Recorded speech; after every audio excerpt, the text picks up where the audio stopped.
Kwa majina naitwa Vivian Rodrick Mchao, ni fundi sanifu upande wa maabara.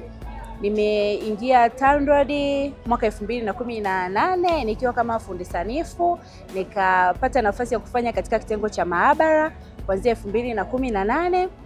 Ilipofika mwaka 2022, mwajiri alinipa nafasi ya kwenda kujiendeleza kimasomo katika chuo cha ufundi Arusha. Saizi nimejiendeleza kimasomo na mwaka huu ni mwaka wangu wa mwisho. Nasoma Bachelor of Civil and Highway Engineering. Kwa kweli kwa upande wa mwajiri tunamshukuru sana, anatujali sana wanawake. Pale tunapoomba fursa za kusoma tunazipata. Kama mimi ambavyo nimeweza kupata fursa, nimesoma kwa muda wa miaka 3 nikiwa napata stahiki zangu muhimu, nimesoma katika mazingira mazuri. Kwa kweli kwa upande huo tunamshukuru sana mwajiri kwa opportunity anazotupa wakina mama. Pia napenda kuwashawishi au kuwashauri wanawake wenzangu ambao huwa wanaamini kwamba masomo ya science ni masomo magumu au kazi za uhandisi ni kazi ngumu. Mimi mwenyewe mara ya kwanza nilikuwa najua hivyo na nikaa na uoga wa kuingia katika hii tasnia ya uhandisi, lakini kwanza nimeingia, kwa kweli na enjoy sana, najifunza vitu vingi. Yaani kile ambacho anaweza kukifanya mwanaume na mimi naweza kukifanya. Kwa hiyo vile ambavyo tulikuwa tunaaminishwa tukiwa nje ya taaluma ya uhandisi na kuambiwa kwamba taaluma ya uhandisi ni kwa ajili ya wanaume tu na taaluma ya uhandisi ni ngumu, mwanamke huwezi kufanya, ni tofauti na ambavyo tumekuja kuingia ndani ya hii tasnia. Kwa hiyo tukaona kwamba kumbe vile anavyoweza kuvifanya mwanaume hata sisi tunaweza kuvifanya, na hata tunapotoa mawazo yetu kama wanawake yanachukuliwa na anafanywa kazi. Na waajiri nao wanatupa vipaumbele sana wanawake. Kuna managers wanawake na kuna managers wanaume, kuna maincharge wanawake, kuna maincharge wanaume. Kwa hiyo yani mwajiri amejaribu kubalance gender pande zote. Kwa hiyo inatupa moyo wanawake, tunaona kwamba tunaweza. Kwa upande mwingine pia wanawake wengi huwa wanaogopa kuingia kwenye hii tasnia ya uhandisi wakiamini kwamba je, nikiwa mjamzito nitafanyaje hizo kazi zangu. Lakini kwa mwajiri wetu sisi, kwa mwanamke mjamzito, pale unapokaribia kujifungua ile miezi ya mwishoni, huwa unapunguziwa majukumu, unafanya kazi chache, unapewa pia muda wa kupumzika wa kutosha, na pia baada ya kujifungua huwa tunapewa miezi ya kupumzika nyumbani kuweza kuwanyonyesha watoto wetu na kuwalea watoto wetu.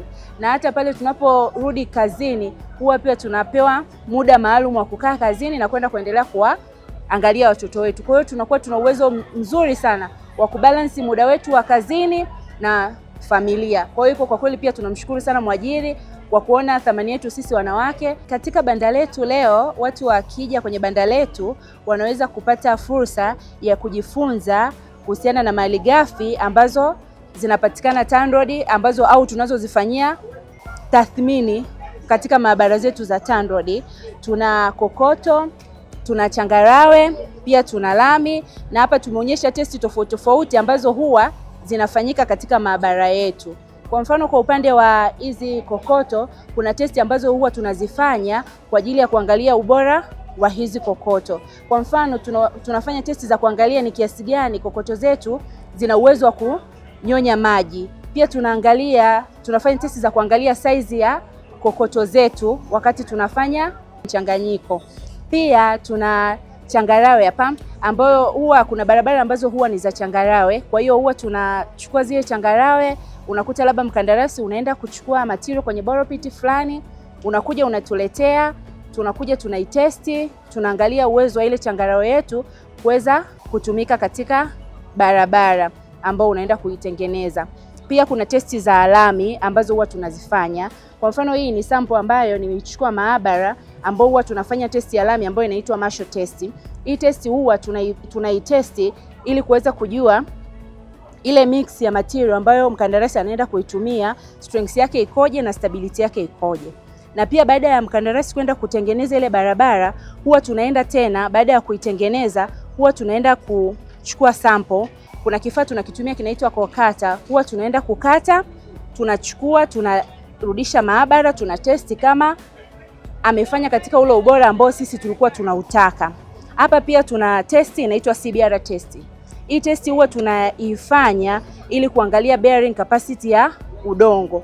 Kwamba tunajua kuna mabadiliko mbalimbali ya hali ya hewa. Kwa hiyo ule udongo wetu au changarawe wetu labda ambao tunaitumia pale, tunaangalia je, ule udongo una uwezo gani wa kustahimili uzito hata kwenye vipindi tofauti tofauti vya hali ya hewa. Kwa mfano kama mvua ikinyesha, maji yakiwa mengi, ule udongo una uwezo gani wa kufyonza maji na kuweza kubeba uzito uliopo. Hizi hapa ni cubes ambazo huwa tunazichukua wakati tunafanya tathmini ya uimara wa zege. Hii hapa chini ni kabla hatujaivunja au hatujaicompressi kupima uimara wake, na hii hapa ni baada ya kupima uimara wake. Kwa hiyo unakuta labda mkandarasi tunamwambia kwamba tunahitaji ututengenezee zege ambalo lina uwiano fulani. Kwa hiyo sisi tunachokuja kufanya, tunachukua ile uwiano ambao ameutengeneza yeye, tunaenda kuutesti maabara, then tunaangalia je, ule uimara tuliompa ndio huo alioutengeneza. Ndio hii testi huwa tunaifanya. Tunashukuru serikali ya awamu ya 6 chini ya Rais Dr. Samia Suluhu Hassan kwa kupa heshima mkoa wa Arusha na kuamua maadhimisho haya ya siku ya mwanamke yafanyike kitaifa katika mkoa wetu wa Arusha.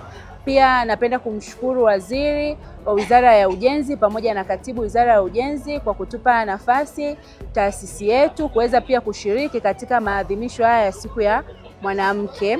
Pia tunapenda kumshukuru mkuu wa mkoa Mheshimiwa Paul Makonda kwa kufanya wiki hii ya maonyesho ya kuelekea kilele cha siku ya mwanamke duniani kuwa ya kipekee sana, ambayo hayajawahi kutokea huko nyuma na kuyafanya yao ya kihistoria. Tunamshukuru sana, amezidi kutufanya wanawake tuone kwamba tunakubalika katika jamii na michango yetu katika jamii inaonekana. Na tukiangalia yeye ni mkuu wa mkoa na ni mwanaume, lakini nafasi aliyotupa, ametupa nafasi kubwa, ameleta michezo, anaimarisha challenge tofauti tofauti ambazo zinatufanya tunajisikia tofauti. Kama kauli mbiu ya mwaka 2025 inavyosema, wanawake na wasichana 2025 tuimarishe haki, usawa na uwezeshaji. Pia sisi kama wanawake wa TANROADS tumepewa nafasi ya kuwa kwenye banda hili kudumisha na kuonyesha ni jinsi gani tunavyoimarisha haki, usawa na uwezeshaji. Hivyo basi tunatoa wito kwa vijana na wanafunzi wa kike na wa kiume kuweza kutembelea banda letu ili waweze kujifunza vile vitu ambavyo sisi tunavifanya, na pia watapata fursa ya kujua kwamba jinsia sio kizuizi cha kufanya au kutimiza zile ndoto zako. Kama unahitaji kuwa mhandisi, usijiwekee kizuizi kwamba mimi ni mtoto wa kike au mimi ni binti wa kike basi sitaweza. Kwa hiyo akija kwenye banda letu atapata fursa ya kuweza kuona nini sisi tunakifanya, nini sisi tunakielezea. Kwa hiyo atapata motisha na yeye wa kuweza kuwa katika hii fani yetu ya uhandisi.